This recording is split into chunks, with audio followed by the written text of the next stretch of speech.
Hello, and welcome to the Daily Debrief Download, an audio series taking you through the biggest stories and the breaking news from the Oceanographic newsroom.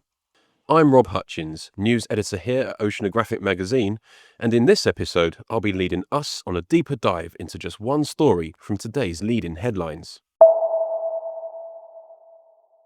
Today's dive takes us into the murky depths of some of the darkest regions of life at sea, as we follow a new and unprecedented investigation into the alleged human rights abuses and forced labor experienced by North Korean crew working on a fleet of Chinese tuna fishing vessels.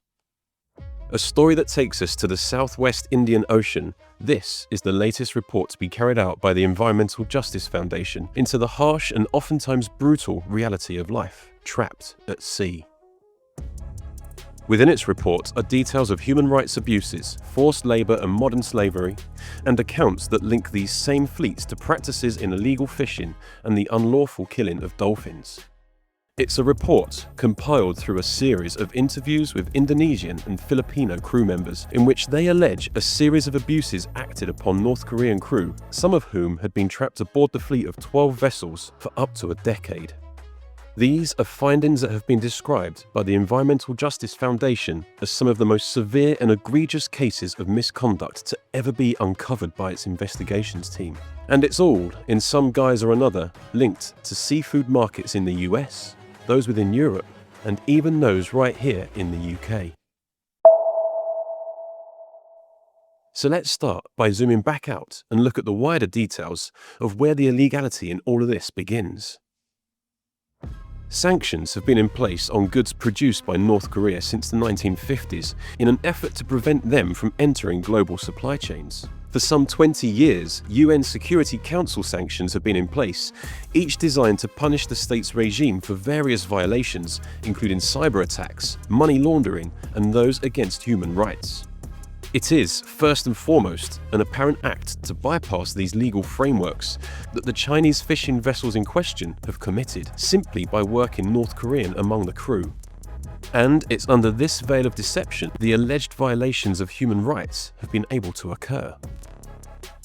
The Environmental Justice Foundation states that China is a key destination for North Korean labor. In fact, the country is believed to host as many as 100,000 North Korean workers, including within seafood processing plants exporting to the EU and the US.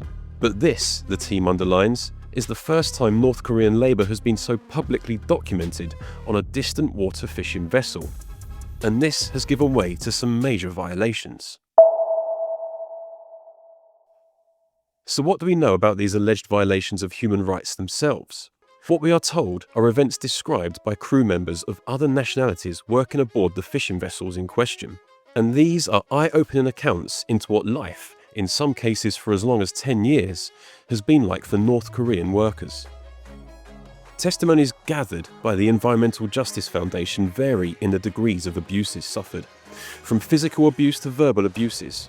However, many appear to corroborate one continual narrative thread: that North Korean workers were frequently passed from vessel to vessel, not allowed back to shore, kept trapped at sea. This is a method known as transshipment, preventing North Korean crew members from returning to land by placing severe restrictions on their individual freedoms, such as not being able to leave the vessels during port visits and not being allowed mobile phones. All of this comes directly under the International Labour Organization's indicators of forced labor. In fact, the alleged experiences of the North Korean crew constitute what the Environmental Justice Foundation has called forced labor of a magnitude that surpasses much of that witnessed in a global fishing industry already replete with abuse. The report has a long chain of consequences with the potential, it states, to lead all the way to supplied seafood markets in the UK, as well as the EU and in Asia, all despite the legal frameworks in place to prevent such occurrences.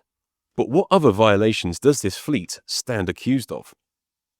Previous investigations led by the Environmental Justice Foundation have linked this same fleet in the Southwest Indian Ocean to cases of illegal fishing practices, the intentional targeting of vulnerable wildlife, and human rights abuses. Among the violations, the Foundation has identified examples of shark finning, fishing for prohibited species, and the capture of marine megafauna such as dolphins. So, how are unscrupulous organizations getting away with such violations? Steve Trent, the CEO and founder of the Environmental Justice Foundation, has called this a damning indictment of the failure to regulate our oceans. In fact, the Justice Group has laid the blame here at the feet of multiple failures across both fisheries management and port controls, and now calls upon flag states and regional fisheries management organizations to collectively and urgently enshrine transparency measures that will materially help combat forced labor at sea. Trent has added that while China does bear the bulk of the responsibility here, the level of abuses suffered at sea is a global crisis that needs addressing through international collaboration. And at the heart of it all is the industry's severe lack of transparency.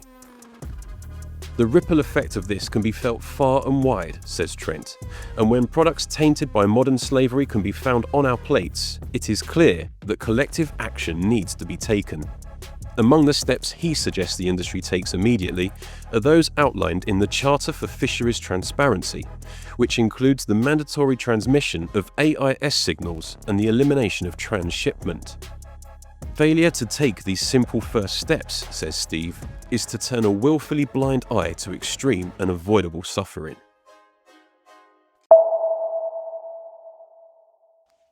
To learn more about this story and other stories uncovering some of the darker and murkier regions of the ocean, head to the Oceanographic Newsroom.